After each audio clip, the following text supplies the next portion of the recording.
Bismillahirrahmanirrahim. Alhamdulillahirabbil alamin.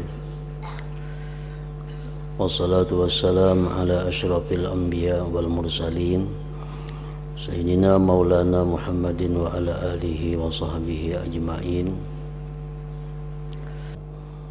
Yang menghalangi kita untuk selalu istiqamah dalam beribadah, yaitu nafsu kita sendiri.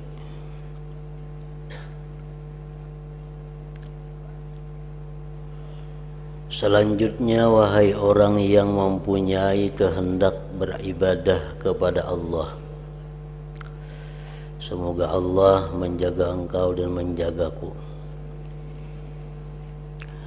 Hendaknya selalu berhati-hati terhadap nafsu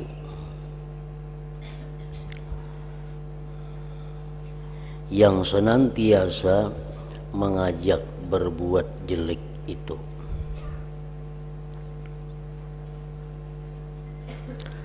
Karena nafsu adalah musuh yang paling suka membuat mudarat.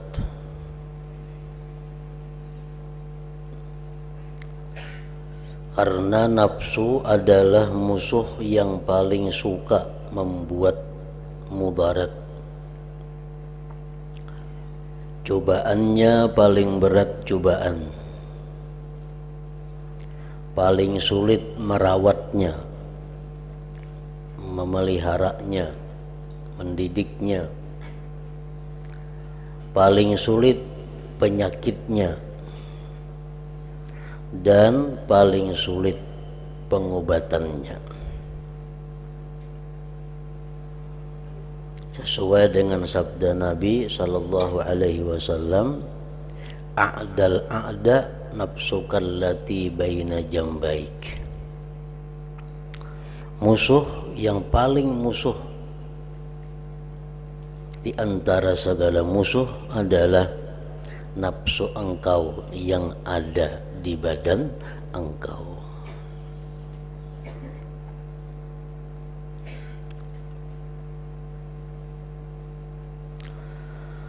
Keharusan berhati-hati terhadap nafsu itu disebabkan oleh dua hal. Kenapa kita mesti disuruh melawan nafsu kita? Kenapa kita disuruh berhati-hati terhadap ajakan-ajakan nafsu? Disebabkan dua perkara. Satu, nafsu adalah musuh yang datang dari dalam diri sendiri. Artinya nafsu itu adalah merupakan bagian daripada diri kita sendiri.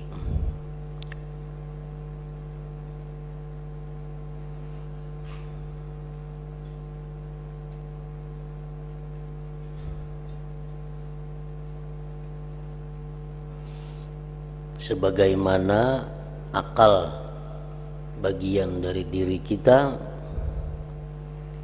hati bagian daripada kita, roh bagian dari kita, demikian pula nafsu bagian daripada diri kita. Artinya bila kita melawan nafsu, berarti kita melawan diri kita sendiri. Nah, itu sebabnya. Nafsu adalah musuh yang datang dari dalam diri sendiri. Pencuri apabila dari dalam rumah tentu sangat sulit disiasati dan amat menyusahkan. Kalau maling ada di rumah kita, anakkah siapakah nang sarumah lawan kita, nah itu paling ngalih. Mun maling dari luar lebih mudah kita berhati-hati Nah, kalau maling berada dalam rumah kita sendiri, maling itu bagian daripada keluarga kita sendiri, tentu lebih sulit kita menjaganya. Benar sekali ucapan orang yang bersyair, nafsi ila ma darrani da'i tukthiru asqami wa auja'i kaifa ihtiyali min aduwin ida kana aduwi baina adla'i. Artinya nafsuku selalu mengajakku berbuat yang merugikan diriku, memperbanyak penyakitku. Bagaimana daya upayaku menghadapi musuh yang berada di antara tulang-tulang rusukku. Kalau kita punya musuh syaitan, itu dibacakan zikir-zikir, syaitan mundur.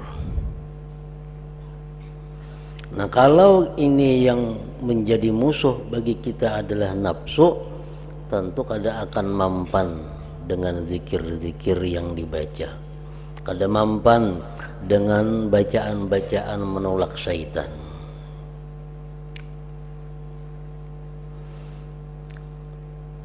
Jadi pertama kita mesti berhati-hati dengan nafsu, sebab nafsu itu ada di dalam diri kita. Yang kedua, nafsu itu musuh yang disukai atau dicintai manusia. Nafsu itu musuh yang disukai, dicintai.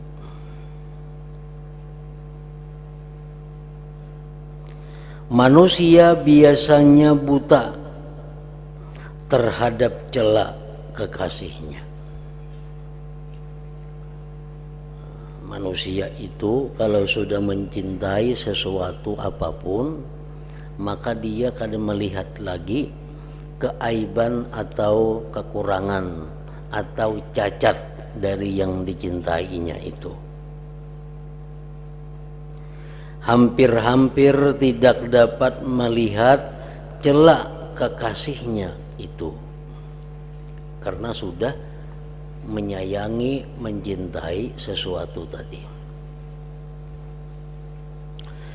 Sebagaimana dikatakan oleh seorang penyair, walasta tara aiban lidil wuddi wal ikha wala ba'dha ma fihi idza kunta radiya wa 'ainur ridha an kulli 'aibin kalilatun walakinna 'ainas sukhti tubdil masawiya.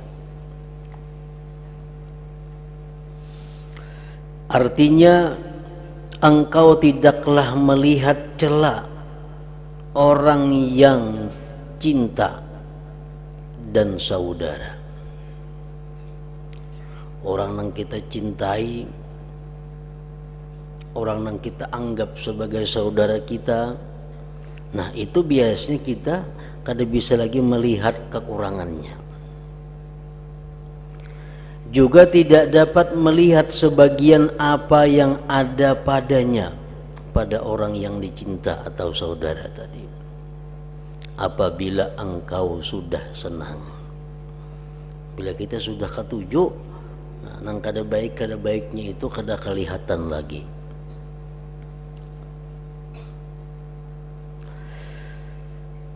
Apabila engkau sudah senang, mata yang senang tentu tumpul, tidak dapat melihat terhadap setiap celah.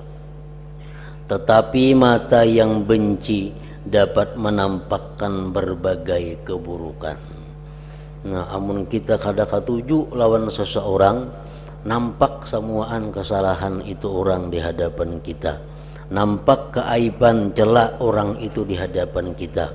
Kenapa? Karena kita sudah berdahulu kada katuju lawan inya.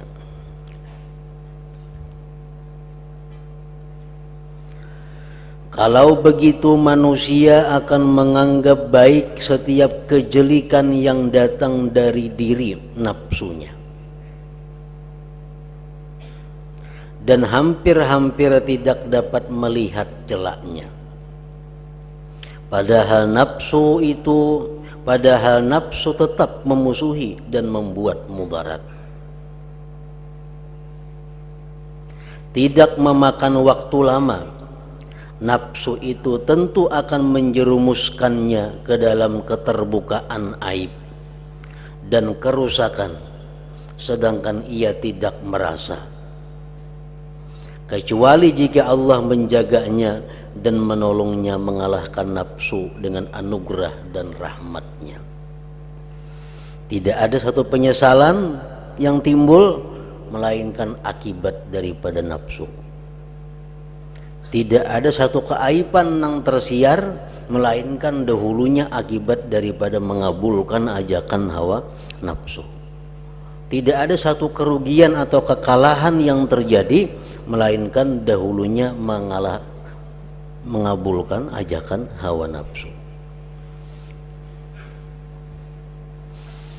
Nah, kemudian renungkanlah satu faedah penting yang dapat memuaskan engkau, yaitu apabila engkau mau memperhatikan, tentu mengetahui bahwa asal semua fitnah, maksiat, terbukanya aib, kehinaan, kerusakan, dosa dan afat yang terjadi pada makhluk Allah sejak permulaan makhluk sampai hari kiamat, sumbernya adalah dari nafsu ini.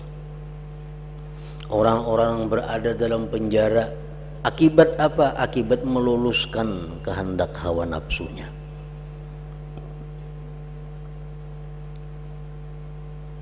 Ada kalanya sebab nafsunya itu sendiri, dan ada kalanya sebab bantuan nafsu. Syaitan akan sulit masuk menggoda kita kalau kada dibantu oleh nafsu kita.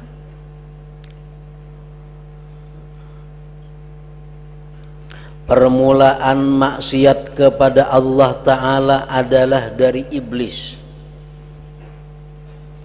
Makhluk pertama yang maksiat kepada Allah, iblis. Sedangkan sebab maksiat iblis itu sesudah qada Allah yang telah ditetapkan adalah hawa nafsu. Iblis kenapa maksiat kepada Allah? Karena hawa nafsunya. Dengan kesombongan dan kedengkian yang menjerumuskannya. Iblis ini sangat bernafsu, ingin menjadi orang yang nomor satu.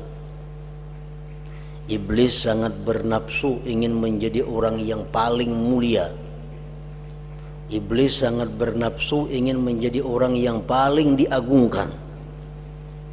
Akhirnya karena bernafsu demikian, jadilah iblis itu orang yang terkutuk. Akibat apa? Akibat hendak meluluskan nafsunya tadi. Sesudah beribadah selama 80.000 tahun, menurut satu pendapat, iblis itu dia beribadah kepada Allah 80.000 tahun, kada pernah lupa kepada Allah, kada berzikir kepada Allah.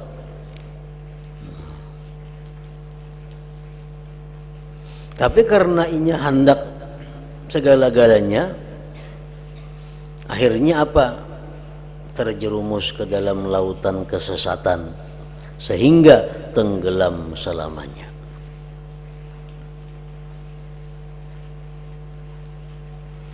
Karena tidak ada di sana dunia. Waktu itu iblis maksiat kepada Allah, kada ada lagi dunia. Tidak ada makhluk, manusia belum ada. Tidak ada syaitan, syaitan pun kada ada. Iblis itu bapaknya syaitan. Namun nafsu yang ada. Nah, dengan kesombongan dan kedengkiannya memperlakukan iblis dengan apa yang ia lakukan. Nah, jadi maksiat pertama yang paling tuha di dalam alam semesta ini adalah maksiatnya iblis, sombong dan dengki. Kenapa timbul demikian? Karena meluluskan hawa nafsunya.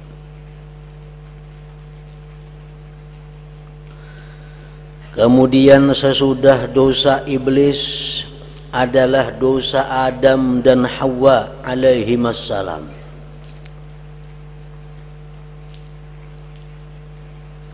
Kedua orang ini juga dijerumuskan oleh kesenangan nafsu ke dalam perbuatan dosa.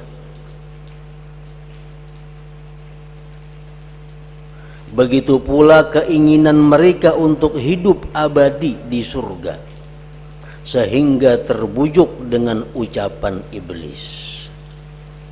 Iblis menggoda Adam dan Hawa melalui nafsu, karena bantuan nafsu, lalu memakan buah khuldi itu. Sehingga terbujuk dengan ucapan iblis. Jadi terbujuknya kedua orang ini adalah lantaran bantuan nafsu yang membantu iblis. Sampai kedua orang Adam dan Hawa tersebut keluar dari samping Allah Ta'ala, dari jiran Allah Ta'ala, dan dari menetap di surga Firdaus, turun ke dunia yang hina, yang sulit, yang panah, lagi pula membuat rusak.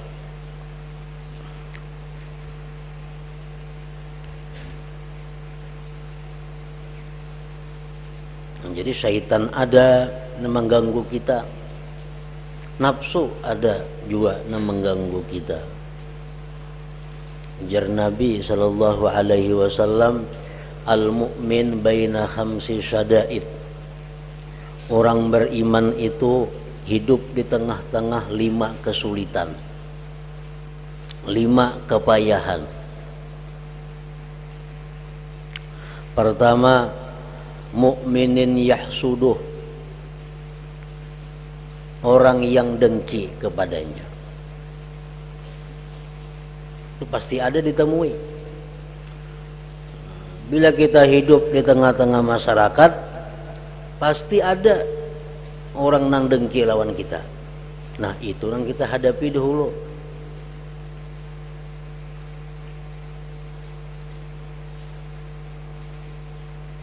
Menghadapi orang yang dengki adalah sesuatu hal yang sulit. Kenapa? Karena amun kita dapat nikmat, inya sari. Kita dapat musibah, inya suka.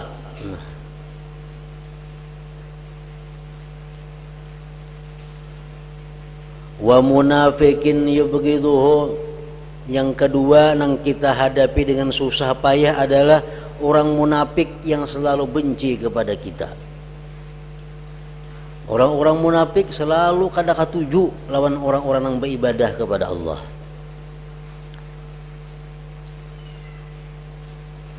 Wa kafirin yuqatiluhu. Yang ketiga, orang kafir selalu memerangi kita, baik dengan pedang, baik dengan ekonomi, baik dengan budaya, baik dengan akhlak.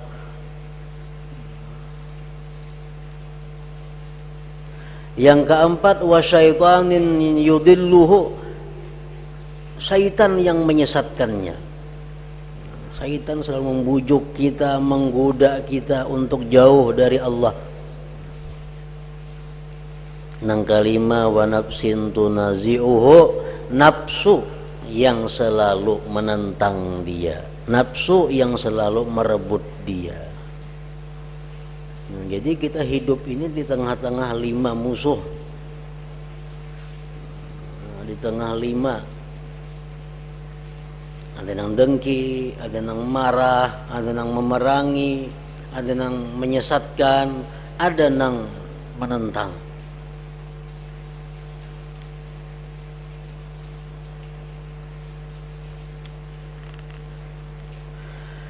Dan mereka mengalami apa yang mesti mereka alami. Nabi Adam dan Hawa tadi, keturunan mereka pun mengalami apa yang mesti dialami sejak hari itu hingga selamanya. Lalu renungkan pula peristiwa Qabil dan Habil. Kenapa terjadi pembunuhan? Si Qabil membunuh Habil.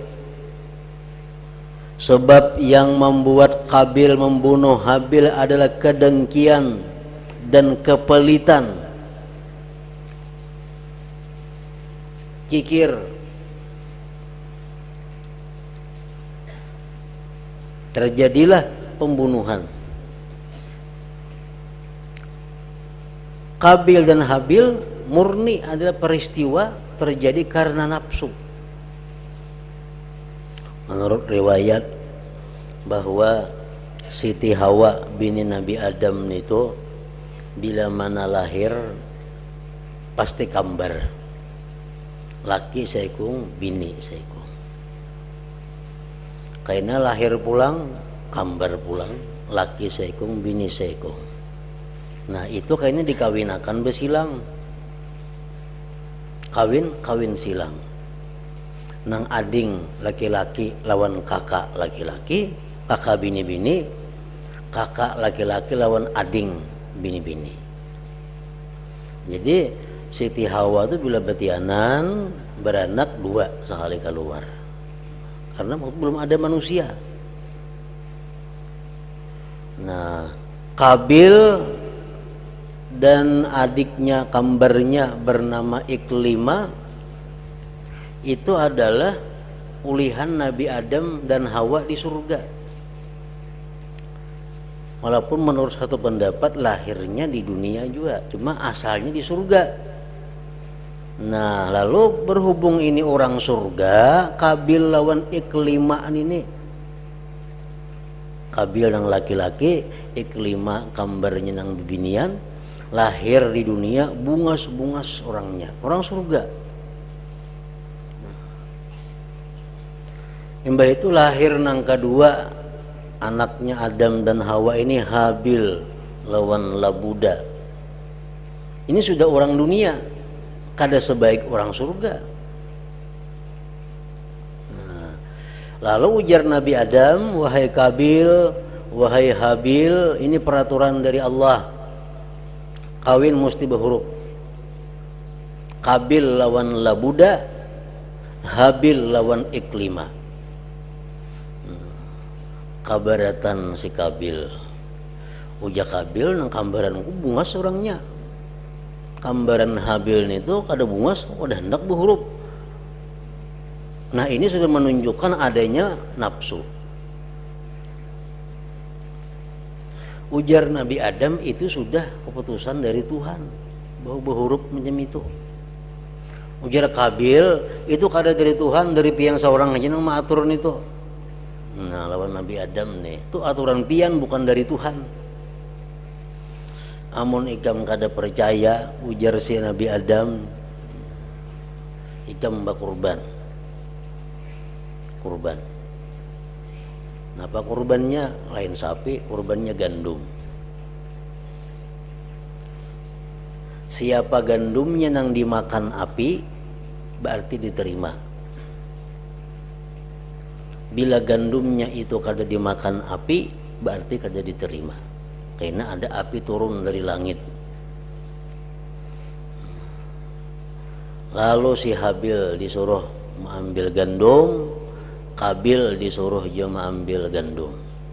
Qabil ini pemalar, pelit. Gandum nang paling uyuh diunjuk sagan bakurban itu. Gandum nang paling kada baik.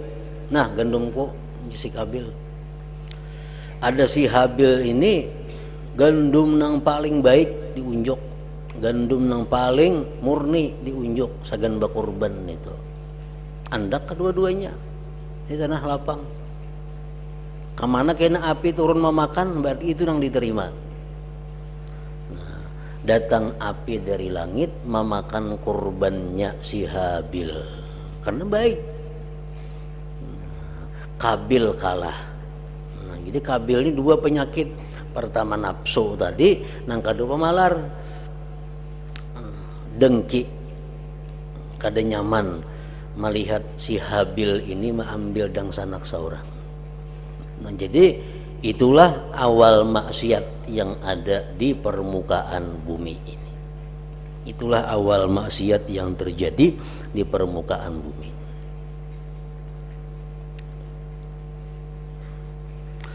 Kemudian peristiwa Harut dan Marut. Penyebab Harut Marut turun derajatnya disiksa adalah karena menuruti kesenangan nafsu.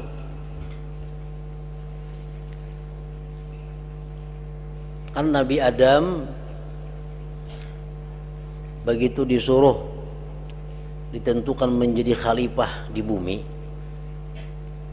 ujar malaikat, ya Tuhan, nyaka kami hanang jadi khalifah di bumi itu.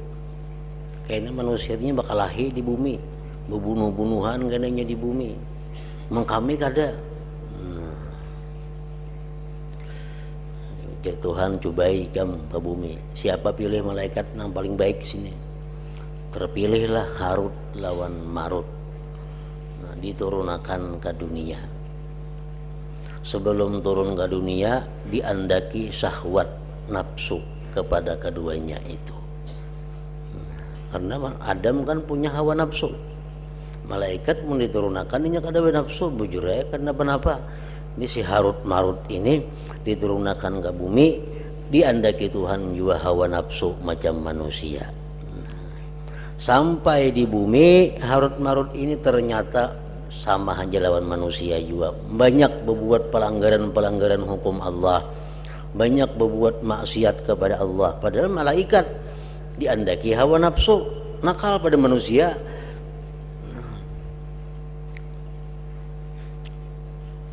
Membunuh, dalam riwayatnya minum, berzina.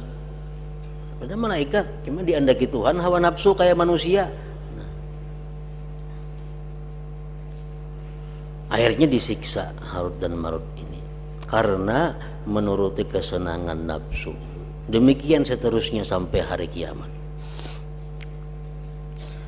Setiap ada fitnah di kalangan masyarakat manusia, atau terbukanya aib, atau sesat, atau maksiat, pasti berasal dari nafsu. Dan kesenangan nafsu itu aja pokoknya. Seandainya tidak ada nafsu dan kesenangan nafsu, tentu semua manusia selamat dan baik. Nafsu itu kada kawa dijauhkan dari kita. Kita kada bernafsu mati.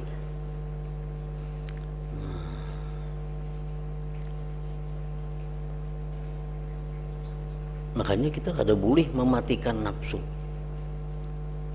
Yang kita disuruh itu adalah mengendalikan nafsu di bawah kendali akal, di bawah kendali agama. Karena nafsu, hendak kawin itu ada nafsu, hendak makan mesti ada nafsu. Nafsu kada kawa hilang pada diri kita. Amun kada ada nafsu, kada ada lagi manusia. Nah, jadi kita kada disuruh mematikan nafsu, cuma kita disuruh mengendalikan si nafsu di bawah kendalinya agama.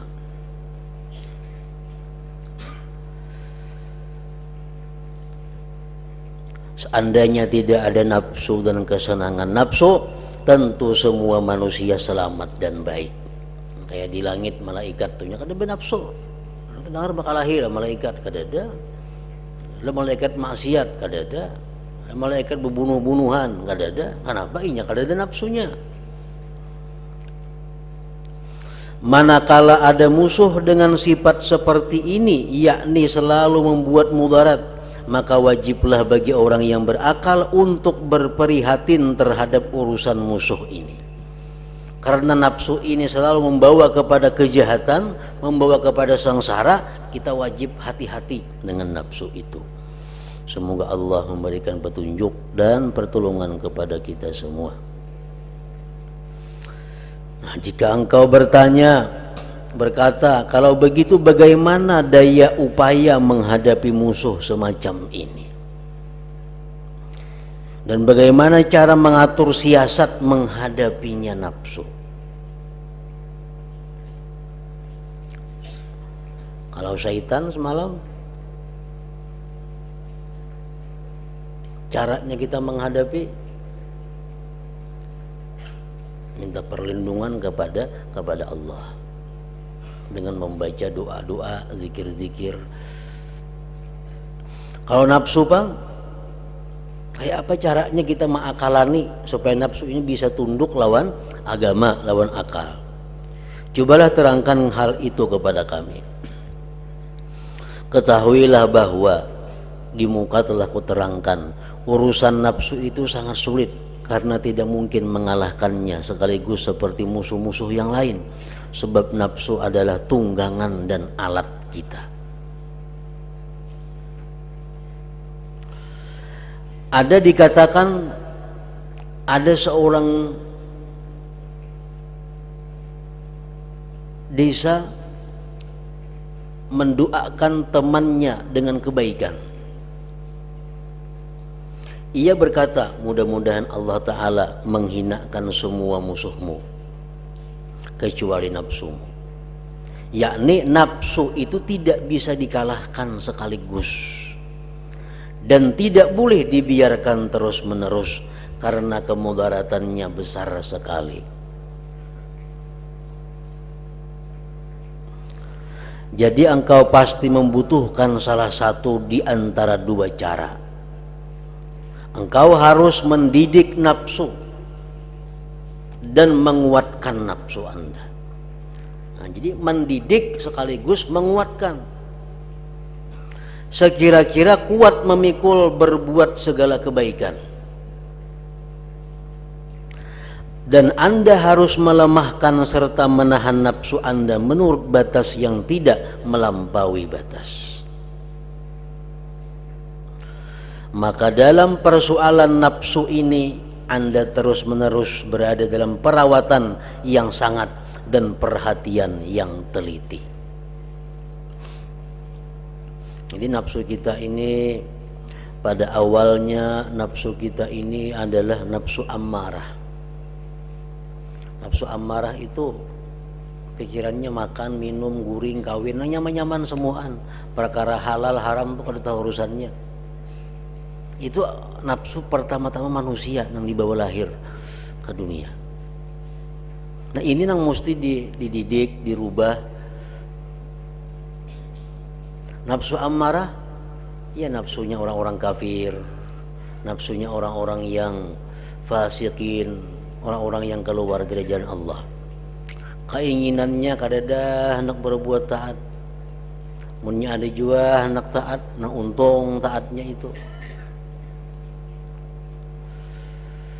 Nah dididik si nafsu ammarah nih, akhirnya apa? Menjadi nafsu lawamah. Menjadi nafsu lawamah.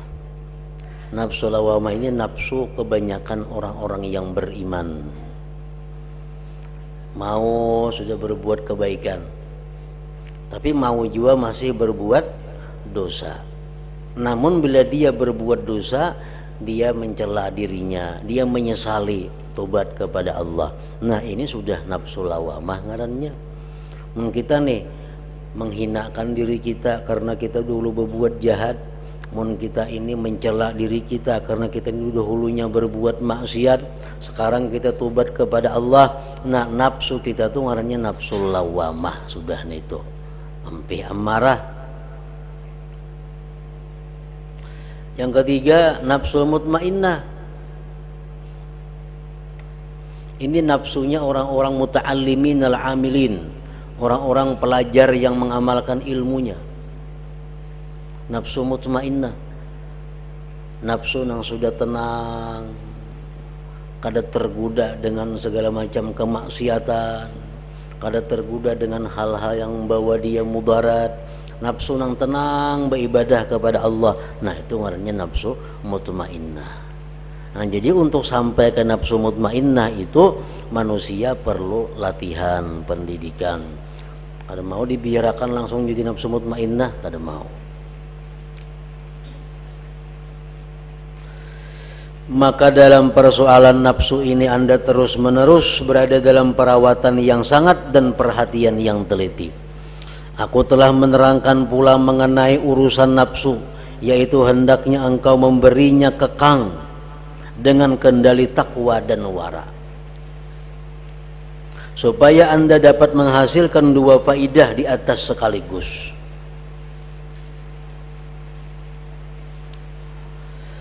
Jika engkau bertanya nafsu itu bagaikan hewan yang nakal atau sulit pemeliharaannya, jelik pekertinya dan tidak menurut kepada gerak kendali, lalu bagaimana daya upaya untuk menundukkannya sehingga kita bisa menguasainya? Nafsu ini macam binatang nang liar, nang nakal, sulit dikekang, sulit dikendali. Nah, kayak apa cara supaya kita bisa mengendalikannya itu? Ketahuilah bahwa apa yang Anda katakan itu benar. Upaya adalah menundukkan nafsu sampai menurut kepada kendali. Para ulama kita berkata, yang bisa menundukkan nafsu dan melunakkan kesenangan nafsu itu hanya tiga, yaitu satu, mencegah kesenangan nafsu.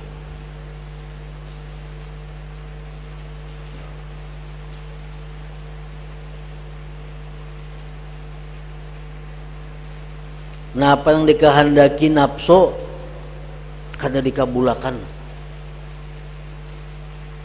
Namun itu bertahap. Ada kawas sekaligus. Orang nang makan asalnya 2 piring sekali makan, langsung berubah jadi setengah piring. Kada kawa lumpuh ini. Lumpuh.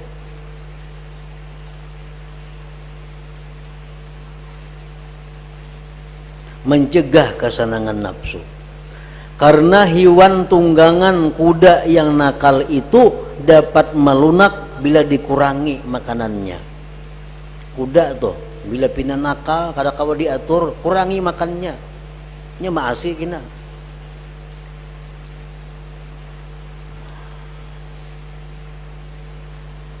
Yang kedua, membebani nafsu dengan ibadah yang berat-berat. Makannya dikurangi dan dibebani dengan tugas-tugas ibadah yang berat. Itu pun bertahap juga. Dimulai daripada membaca Quran setengah muka setiap hari. Itu paling perlu waktu 2-3 menit. Sekian puluh hari berjalan ke itu, dibebani lagi dengan samukaan Al-Quran dibaca setiap hari. Nah, dipaksa nafsu dibebani ibadah.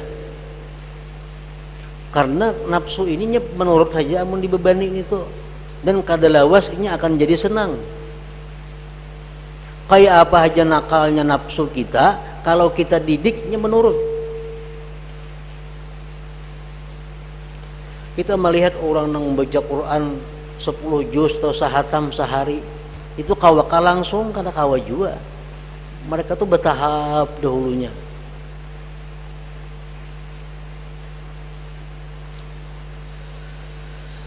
Karena himar itu bila ditambah muatannya dan dikurangi makanannya, maka menjadi menurut dan tunduk. Yang ketiga, memohon pertolongan Allah Azza wa Jalla. Jadi dalam istilah tasawuf disebut riyadhatun nafsi ngarannya, melatih nafsu. Kada-kada kada dilatih, kada-kada kada dididik. Nah, orang tuh misalnya kada berlatih, kada saling latihan apa-apa, awalnya langsung benyalam sekian jam, kada kawa, mesti ada latihannya. Orang kalau sembahyang malam ini 1000 rakaat, ada latihannya. Kenapa? Membebani nafsu dengan beban yang berat. Yahya bin Mu'adz berkata, jahid nafsaka bi asyafir riyadah. Lawanlah nafsu engkau dengan pedang latihan. Nah, dengan pedang latihan. Nah, padang kita latih nafsu kita ini 4 hal yang perlu kita latih. Ini modal. Al-qut minat ta'am, sedikit makan.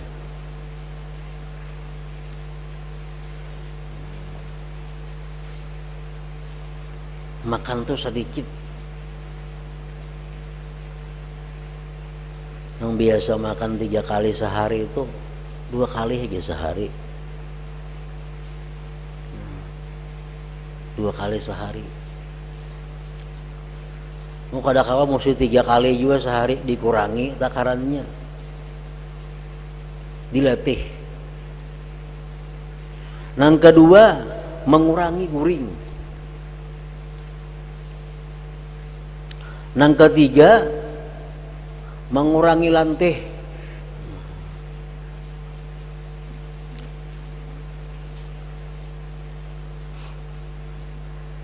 Yang keempat,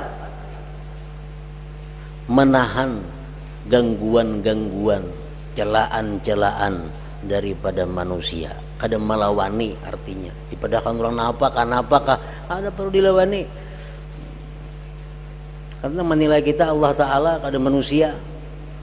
Sakampungan, saduniaan madahan kita nih pasik biar kita merasa bahwa Allah Ta'ala itu kada menganggap kita pasik.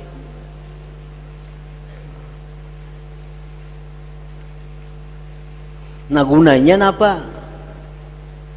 Kita melatih diri mengurangi makan. Itu untuk menumpulkan syahwat.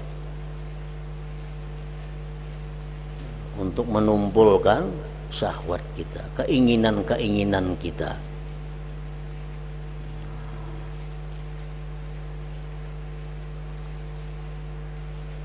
Jadi keinginan-keinginan yang jahat itu akan berkurang.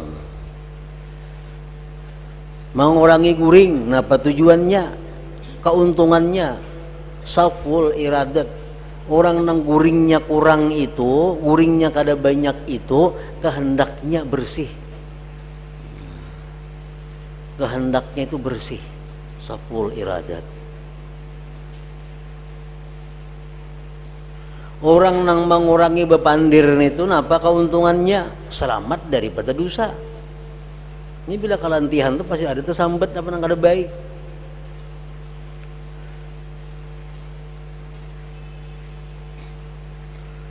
Jadi gunanya kita mengurangi pandir itu supaya selamat dari dosa-dosa. Nah, sedangkan kita melatih diri kada membalas kepada orang yang menyakiti kita, itu paling baik, paling dicari al-bulugh ilal ghayat, sampai kepada tujuan. Kita hendak misalnya hendak jadi apakah? Kita mesti tahan menghadapi celaan orang, tahan menghadapi cercaan orang, tahan menghadapi hinaan orang. Kalau kita hendak jadi orang mulia, hendak jadi orang yang besar, hendak jadi orang yang dihormati Allah, yang disayangi Allah, mesti kita tahan kada membalas baik zahir maupun batin kepada orang nang katuju mencelai kita, menyakiti kita, menghina kita. Artinya zahir batin apa? Zahir kita kada melawan, batin kada mendoakan inya celaka. Nya ada aja kalau kita disakiti orang, kita kada melawan, tapi batinnya berdoa lawan, ya Allah binasakan inya itu juga. Nah itu kan melawan juga pada batinnya. Nah jadi kalau kita ini mampu mengurangi makan, mampu mengurangi guring, mampu mengurangi bicara, tahan terhadap hal-hal gangguan manusia, itu sudah kita akan sampai kepada tujuan, jadi manusia yang beruntung. Nah, jadi nafsu pada intinya akan tunduk kepada kita latihan. Dan kada lawas melatih nafsu supaya tunduk lawan kita.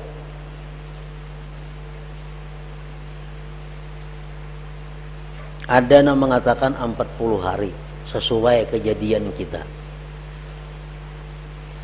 Kita nih kayak apa supaya kawan, umpamanya memaksa diri nih supaya kawa membaca ini dengan lapang, membaca ini dengan nyaman.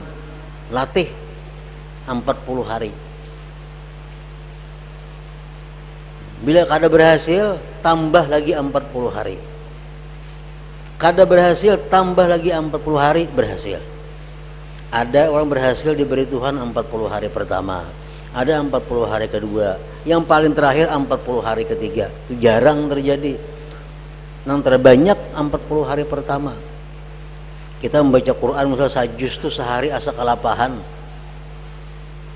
Latiha 40 hari berturut-turut 40 hari baca sajus itu hampir apa ada lagi.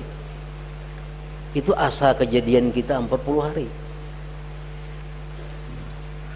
Jadi ngapakah bila kita kalapahan, kesulitan, kita paksa, kita latih, kadilawas sekolahnya 40 hari. Kita akan bisa mengatasi hawa nafsu. Orang tuh kadang mau bangun, hendak bangun pukul 2 malam. Hendak pukul 2 bangun. Cuma kadang mau bangun bila pukul 2. Nah, kita paksa 40 hari. Nah, kayak apa caranya? Alarm ke 2 biji juga telinga andaki, nah kiri kanan alarm. Pukul 2 bangun paksa. 40 hari kada alarman lagi. Nah, amunnya masih tambah 40 hari kedua. Tapi biasanya 40 hari pertama itu sudah berhasil. Bangunnya nyaman, kada berpaksaan lagi. Nah, jadi nafsu ini melatihnya itu selama itu. Tidakkah Anda pernah mendengar perkataan Nabi Yusuf alaihissalam yang mengatakan inna nafsa la ammaratun bisu illa ma rahima rabbi. Artinya sungguh nafsu itu selalu mengajak berbuat jelek kecuali nafsu ia orang yang memperoleh rahmat Tuhanku. Apabila Anda dapat mengekalkan 3 hal tersebut, maka nafsu Anda yang liar pasti akan menurut kepada Anda dengan seizin Allah Subhanahu wa ta'ala. Nah, kalau sudah begitu, hendaklah engkau segera mengendalikan nafsu itu dan membebaskan diri dari ajakan jeleknya nafsu itu. Seandainya engkau berkata, Hadratin Nabi sallallahu alaihi wasallam, Al-Fatihah.